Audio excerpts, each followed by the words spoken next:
Bienvenue, madame, mademoiselle, monsieur, à cette capsule ésotérique numéro 11. Le passage n'est plus. Et oui, le pont de glace a fondu sur le lac Témiscouata.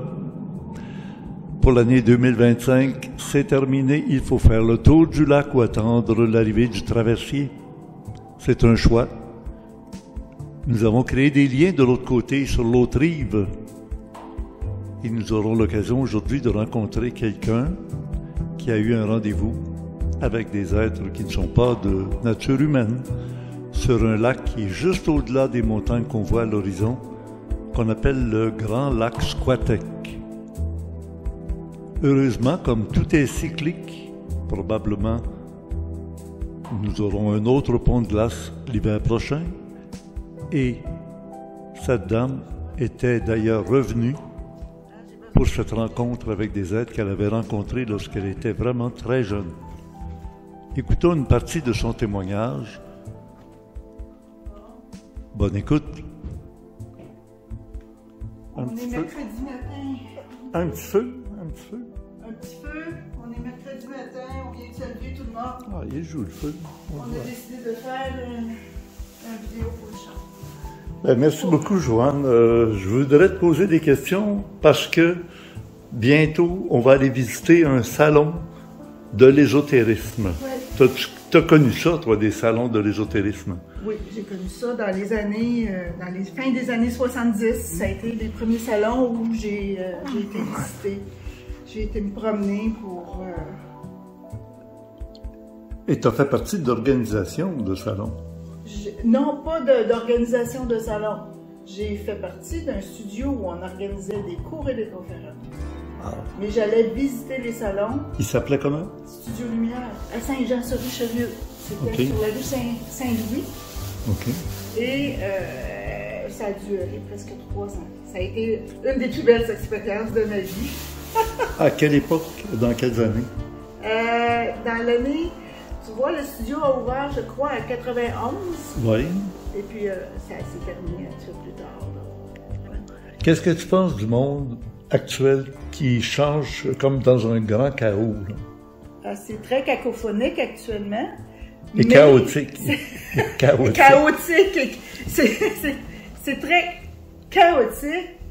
C'est comme un vortex, c'est comme, je te dirais, une grande poudrerie là, qui se passe, on ne voit plus rien, tout est mêlé, les énergies sont mêlées, on ne sait pas si c'est bien, si c'est moins bien, c'est comme le chaud, le froid, le pyromane pompier, tu sais, tout ça, tout est là, tout est là, mais manœuvrer là-dedans, puis garder son calme, puis garder sa paix, c'est difficile. Ouais.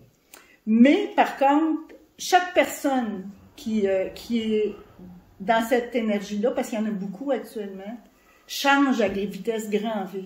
Parce que ça permet au cerveau d'aller ailleurs.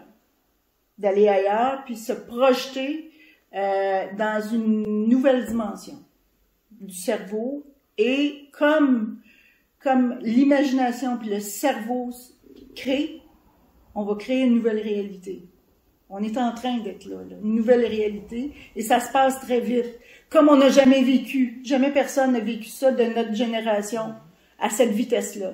Parce que c'est planétaire actuellement, et extraplanétaire, on va le dire, parce que ça se passe aussi ailleurs, en même temps. On est là.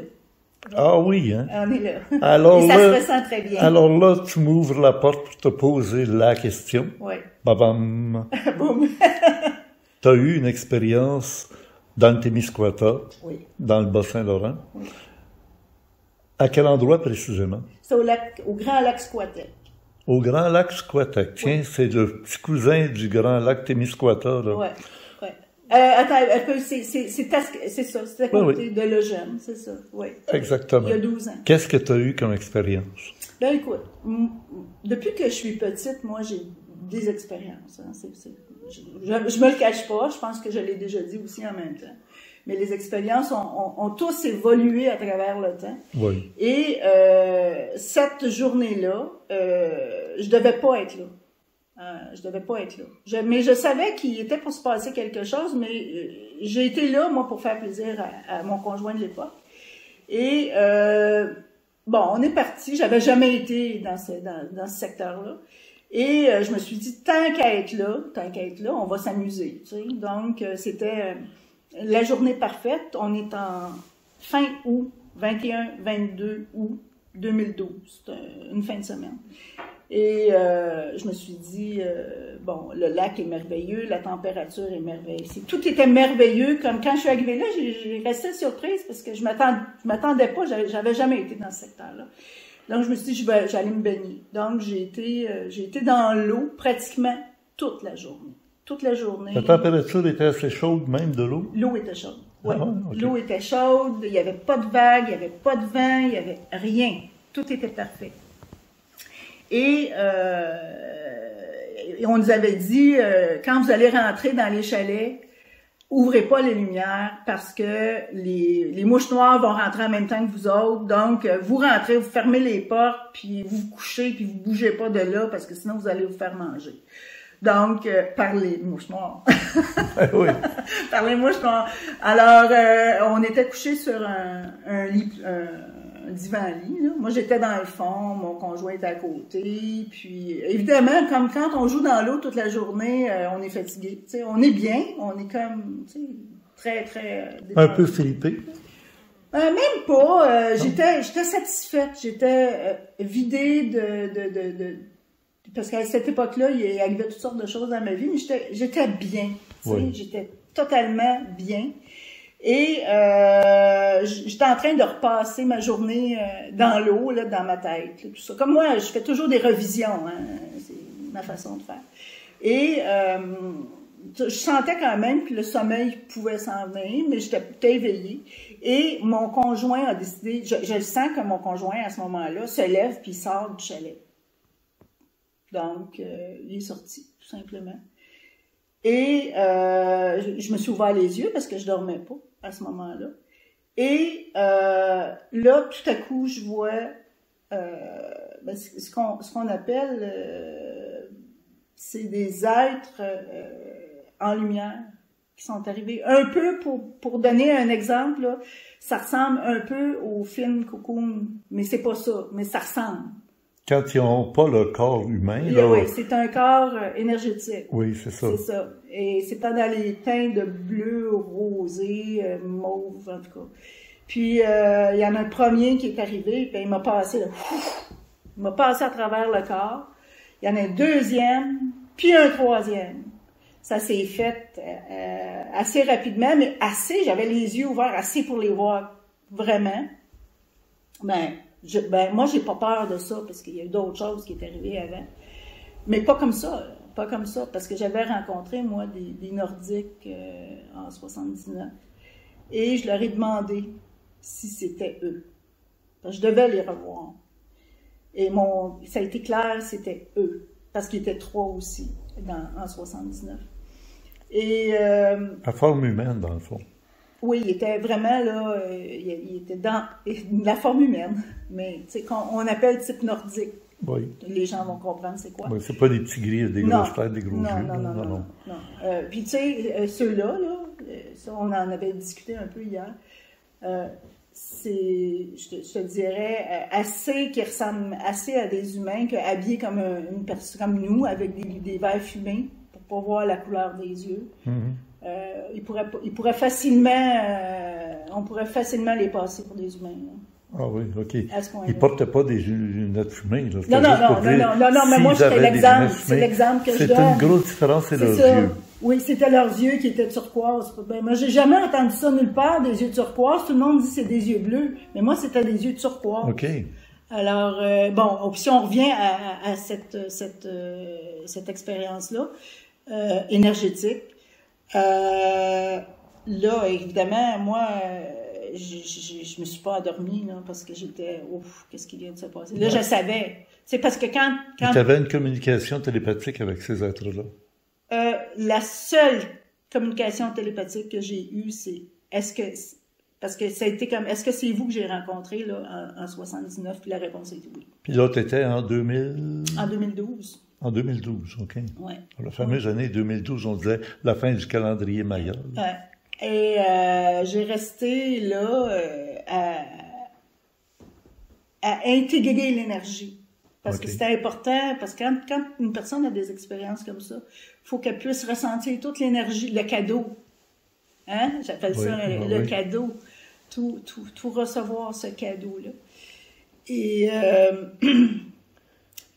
mon conjoint est rentré dans la chambre, puis là, on a dû finir par s'endormir parce que je me suis réveillée au matin.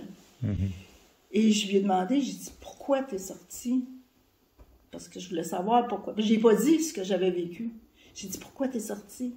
Il dit, c'est parce que il y avait comme des oiseaux dans le chalet. Il dit, j'entendais des espèces de fripements, un drôle de bruit. Puis j'ai été voir dehors. Et tous les autres, parce qu'il y avait d'autres chalets qui étaient à côté, il y avait d'autres gens, ils étaient assis sur les tables de pique-nique. Puis ils regardaient le ciel. Ils n'ont rien vu, eux autres. Ils ont été, je sais pas, ils ont décidé de retourner dehors. J'étais la seule qui est restée dans le chalet. Et ça s'est passé dans le chalet. La région Squatek, la région de Témiscouata, ouais. Ça t'attire-tu encore? Ou... Ben là, la seule chose qui m'attire là, c'est parce que tu as déménagé là. C'est parce que tu as déménagé là. Mais je te dis, ben c'est loin. Hein. Comprends-tu qu'il y a peut-être des raisons c'est ça. ésotériques? Ouais. Oui, c'est une belle région. Mais tu sais, il faut partir du point A, aller au point B. L'énergie est superbe. Moi, j'ai vécu quelque chose d'unique, là. Alors, puis c'est bizarre parce que, tu sais, moi, je t'en parlais, Geneviève, tu sais, ma petite bouteille avec toutes mes roches qui sont dans la bibliothèque, si tu veux aller la chercher. Parce que, pour me souvenir, je m'étais ramassé des petites roches que j'ai mis dans un pot qui est resté dans ma bibliothèque. C'était mon souvenir de cette expérience-là. Ouais, okay. Je l'ai gardé. Je l'ai tout le temps gardé. Oui, c'est un lieu, mais c'est un lieu, mais un moment aussi. C'est Lac-Squatek. J'avais marqué 1012. Je me suis trompée. Ou 1012, c'était 2012. Lac-Squatek. J'ai jamais réouvert le pot. Oh. J'ai jamais réouvert le pot. Je les ai ramassés là, tout près du chalet où j'étais. C'est fou, hein? Ben, c'est beau. Ouais, c'était pour me souvenir. Merci beaucoup de ton témoignage, ça m'a fait Joanne. plaisir, Charles, ça m'a fait plaisir. Et au plaisir de te retrouver au Témiscouata.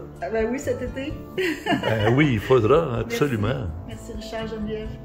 Tu as regardé nos petites capsules, tu as vu quand on fait de la traîne sauvage, quand on rencontre les gens. Oui. Il y a une belle énergie là-bas. Hein? Oui. Mais tu sais, on peut voir l'énergie même à travers... Une personne qui sent l'énergie peut ressentir l'énergie même à travers les écrans. On peut se projeter dans l'écran puis on peut tout ressentir. La région du lac Témiscouata n'a pas fini de nous épater, de nous surprendre. Nous ferons des rencontres très intéressantes, exceptionnelles, autant avec des Québécois que des Amérindiens, des Inuits. Et vous verrez à quel point on est proche non seulement de la nature terrestre, humaine, mais d'un autre niveau. Alors c'était notre rencontre en rapport avec le fait que d'ailleurs le passage n'est plus. On a coupé les ponts, même les ponts de glace, avec des civilisations d'outre-espace dont nos ancêtres étaient tout à fait conscients et même en rapport avec ces êtres. Heureusement, tout est cyclique, alors il y a probablement de l'espoir de retrouver une autre façon d'entrer en contact avec ces êtres, ce qu'ils préconisent eux-mêmes en rapport avec la survivance de notre humanité qui va peut-être à sa perdition si on laisse des fous jouer avec des forces qui les dépassent pour des raisons égoïques. On se comprend.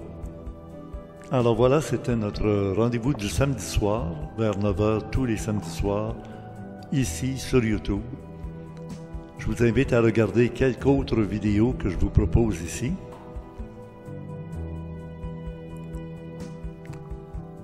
Bonne semaine. La semaine prochaine, nous ferons un voyage tout près du mont Orford, dans le sud du Québec, dans un salon ésotérique. Mais il y a beaucoup de transformations, tant dans la manière de présenter les sujets que de s'exprimer sur ces sujets-là avec des gens, des exposants. C'est à suivre. Bonne semaine et au plaisir.